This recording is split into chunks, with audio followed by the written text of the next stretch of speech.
La procédure ILS pour la piste 02 droite de Seosan débute au point Sapki à 10 000 pieds QNH.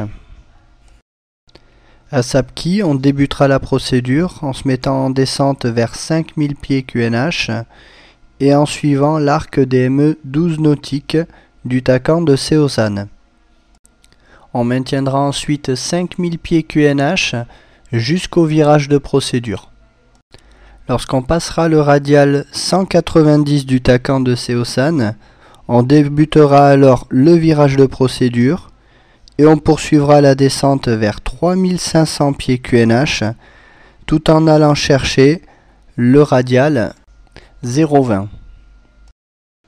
Lorsqu'on arrivera sur le radial 0,20, on débutera la réduction de vitesse et la sortie du train. Passant 9 nautiques DME, on poursuivra à nouveau la descente vers 2000 pieds QNH. On sera alors passé en mode ILS et on devrait alors déjà avoir capturé le loch.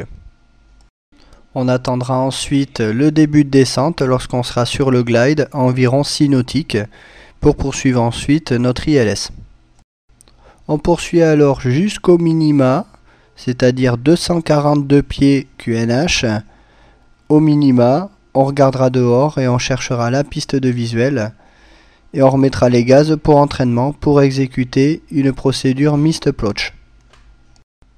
À l'issue de la procédure, on suivra la procédure missed approach.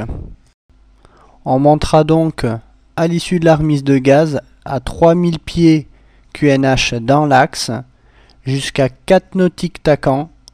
Ensuite virage à gauche. En poursuivant la montée vers 5000 pieds QNH, on stoppera le virage au cap 200 jusqu'à intercepter le radial 135 de Seosan. On prendra ce radial 135 en éloignement, c'est-à-dire qu'on passera vertical du Takan, puis on s'éloignera de la balise en direction de Sapki.